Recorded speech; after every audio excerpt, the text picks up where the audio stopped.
Hey, welcome back to the channel. Today we're doing a brisket. Stick around.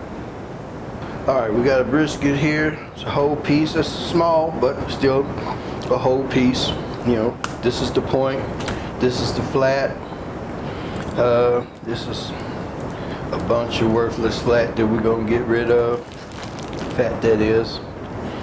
Don't look like there's a whole lot on here that I'm gonna have to trim up. But we're gonna trim it up nevertheless. Stick with me. Alright, first thing, get rid of the packaging. I'm gonna take this over to the sink so we don't get blood all over our station here.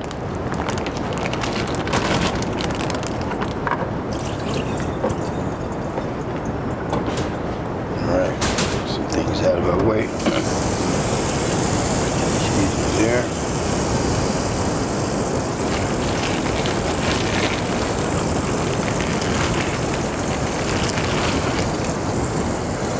That is back to the board. I just got out my bigger board. And we here. Alright. And if you didn't see, this is a USDA choice. Got it from Sam's Club. So I'm just gonna have it dry a little bit. Get all that extra blood up. You know, make it look a little bit better to work with.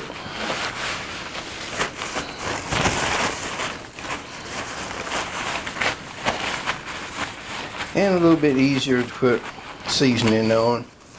I mean, you can get it on there with all the blood there, but let's work with a good canvas. All right, that's good. Yeah, it's simple. Trim these up. Ain't a whole lot to them. This cap here, this is a bunch of worthless fat. So you want to just get in there, trim it down just a hair. Like I said, this is a small one. It ain't got a whole lot of unnecessary fat on it, but just enough you want to trim a little bit. I've trimmed up some that was way worse than this. You could grind this up, add it with some pork or whatever. I'm tossing that in the trash today. It's a little bit of piece right here at the top.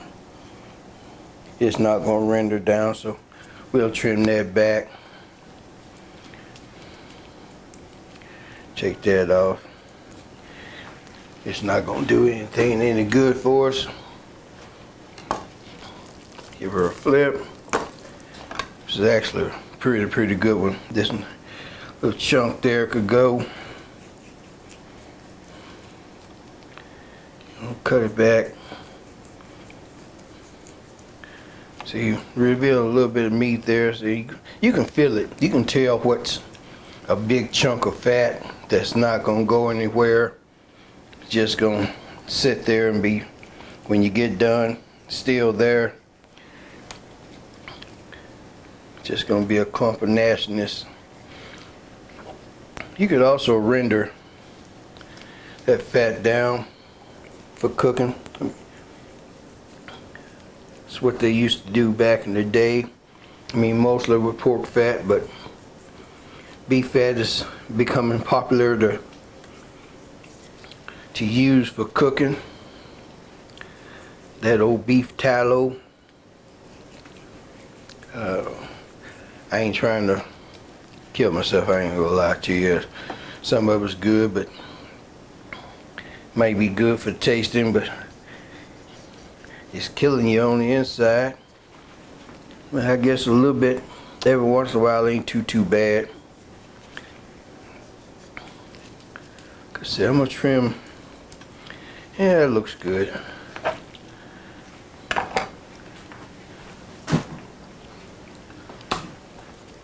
Yeah, maybe a little bit off here.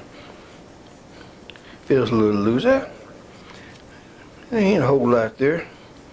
I got to the meat just a little too quick.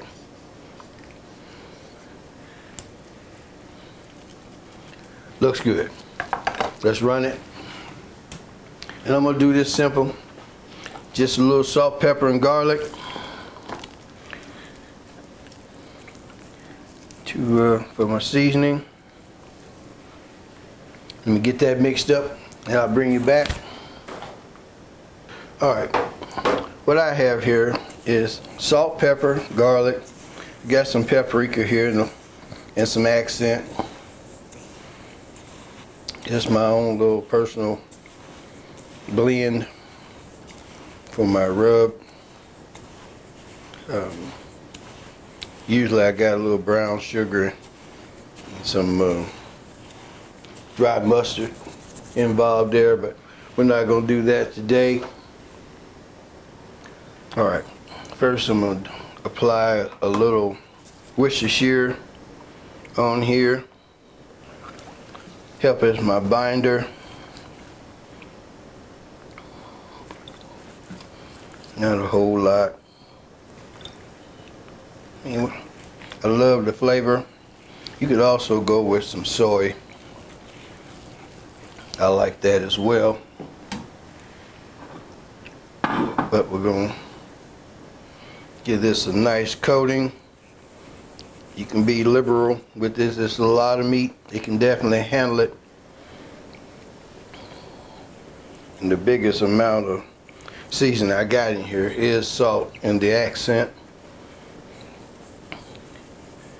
And I'll put a good amount on here and then flip it over, put some on the other side.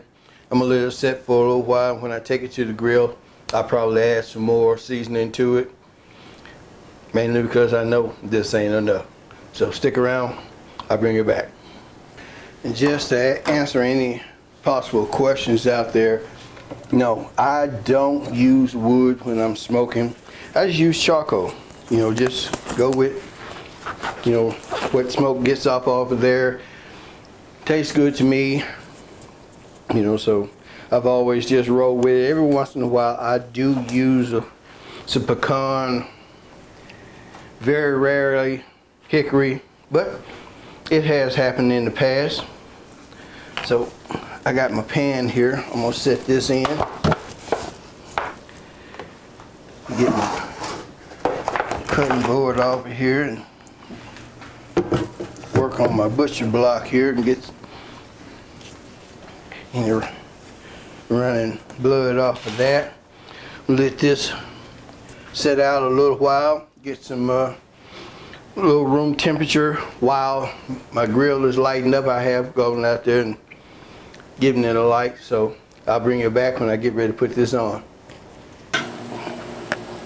Alright, there's a little smoky in there. There it is.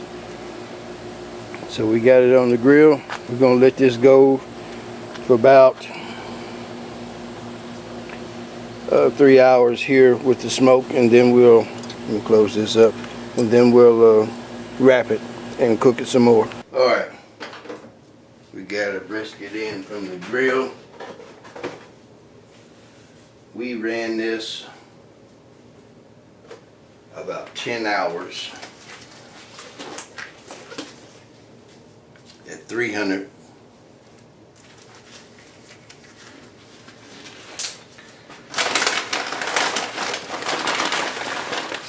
Got it all tucked in, wrapped up, slapped up.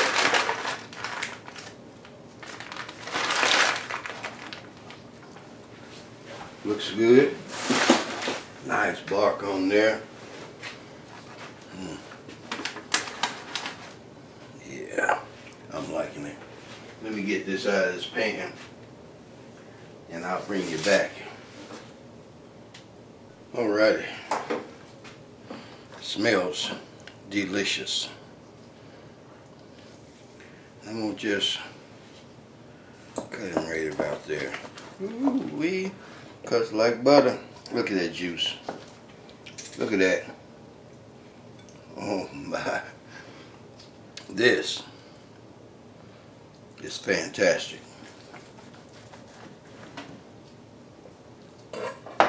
Brother, sisters, just look at that.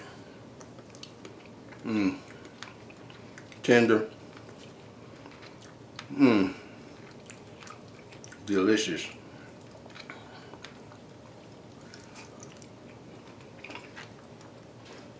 This is gonna make some great sandwiches.